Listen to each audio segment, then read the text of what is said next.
India पर आ रही उत्तर प्रदेश के बहराइच जनपद से बड़ी खबर। जानकारी मिल रही है कि बहराइच में आदमखोर भेड़िया मार गिराया है। फिलहाल बता दें कि इससे पहले उत्तर प्रदेश के सीएम योगी आदित्यनाथ बहराइच पहुंचे थे और हवाई सर्वे किया था। और आज देर शाम अगर हम बात करें तो 28 सितंबर की देर रात जो है आदमखोर भेड़िया मार गिराया गया है। ज्यादा जानकारी के लिए सीधे फोन लाइन से जुड़ चुके हैं इंडिया के editor in chief doctor Pankaj Singh Gaur ji. तो सर बताएं कि बहराइच से आदमखोर भेड़िया की क्या जानकारी मिल रही है।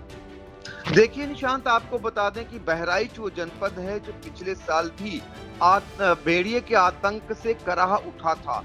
हालांकि इलाका अलग अलग था। इस बार कैसरगंज वो इलाका है जहां पर भेड़िया आतंक का पर्याय बना हुआ है। पिछले कुछ दिनों में ही 4 बच्चों को भेड़िया निवाला बना चुका है और इससे बड़ा खौफनाक मंजर और क्या हो सकता है कि आंगन से भेड़िया बच्चों को उठा ले जा रहा है, लोगों की गोद से भेड़िया बच्चों को छीन ले जा रहा है और उन्हें निवाला बना ले रहा है। कई बच्चों को तो लोगों ने दौड़कर चिल्ला करके जैसे तैसे बचाया भी।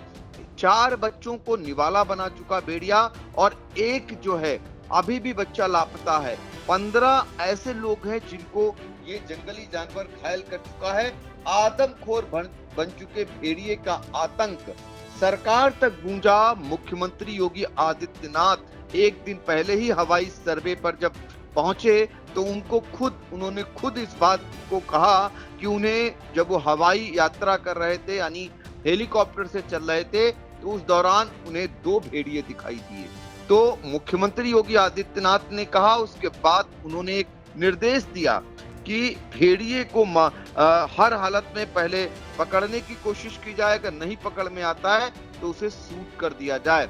इसके बाद वन विभाग हरकत में आ गया और जाल वगैरह लगाए जाने की तैयारी कर दी गई। इस बीच खबर ये आ रही है कि वन रेंजर की ओर से भेड़िए को गोली मारी गई है, भेड़िए से इनकाउंटर हुआ है, भेड़िए को मार गिराया गया है। हालांकि अभी ये भी कहा जा रहा है कि पोस्टमार्टम रिपोर्ट आने के बाद ही स्थिति क्लियर होगी। वन विभाग के कुछ अधिकारी कह रहे हैं कि मृत अवस्था में भेड़िया पाया गया है, तो वन क्षेत्र अधिकारी का दावा है कि भेड़िए को उन्होंने गोली मारी है। फिलहाल ये तो पोस्टमार्टम रिपोर्ट के बाद क्लियर होगा। डीएफओ राम सिंह यादव ने जो जानकारी दी पहले हम आपको सुनाते हैं। कैसरगंज रेंज के माजरा तोगली गांव में एक पुरवा है, रोहित पुरवा। वहां पर आज सर्च और रेस्क्यू ऑपरेशन के दौरान एक भेड़िया मृत अवस्था में मिला है, जिसको अब रक्षा में लेते हुए पोस्टमार्टम के लिए भेजा जा रहा है। उसके उपरांत ही आगे जो है उसमें कोई ऐसा अभी नहीं पाया गया है। नर वयस्क भेड़िया प्राप्त कोई स्थिति नहीं है और जैसे ही पोस्टमार्टम की रिपोर्ट आएगी फिर अपडेट किया जाएगा। तो नरभक्षी भेड़िए को पकड़ने के लिए, उसके आतंक को समाप्त करने के लिए अब वन विभाग की टीम युद्ध स्तर पर जुट गई है। सीएम योगी आदित्यनाथ के निर्देश के बाद आपको बता दें कि भेड़िए को लेकर, उसे पकड़ने और उसे मारने को लेकर कैसरबाद थाना इलाके के मझारा तौकरी के रोहितपुरवा गांव में ये एक भेड़िया फिलहाल अब तक मृत अवस्था में मिला है, जिसे मारे जाने का दावा किया जा रहा है। लेकिन अब आप देख सकते हैं स्क्रीन पर किस तरीके से जाल लाया गया है। जाल लगाकर अब भेड़िए के आतंक को समाप्त करने के लिए यहाँ पर पूरी तैयारी वन विभाग ने कर ली है, क्योंकि मुख्यमंत्री योगी आदित्यनाथ खुद निर्देश देकर गए हैं। ऐसे में किसी प्रकार की कोई भी लापरवाही अब यहाँ पर नहीं बर्दाश्त होगी। चूंकि 4 बच्चों को निवाला बनाने के बाद आप समझ सकते हैं कि उस इलाके के लोगों पर क्या बीत रही होगी।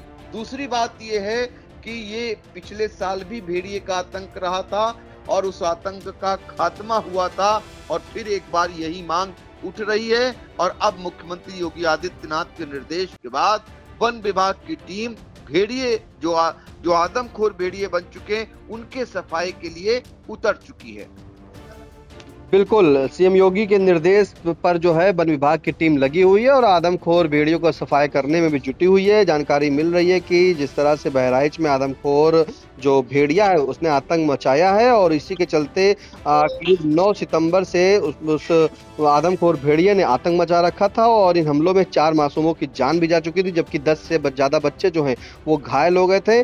और जैसा कि आज जो है मृत अवस्था में वहाँ पर आदमखोर बाघ मिलता है, तो एक तरफ रेंजर का कहना है कि उसको शूट किया गया है, तो दूसरी तरफ डीएफओ जो है बहराइच के राम सिंह यादव, उन्होंने कहा है कि जो नर भेड़िया था वो मृत अवस्था में मिला है और उसके शव को जो है पोस्टमार्टम के लिए भेजा गया है। फिलहाल शरीर पर कोई भी चोट के निशान और गोली मारने के निशान नहीं मिले। तो दोनों अधिकारियों के बड़े बड़े दावे जो हैं पीएम रिपोर्ट आने के बाद स्पष्ट हो सके। फिलहाल तमाम जानकारी के लिए सर आपका बहुत बहुत धन्यवाद।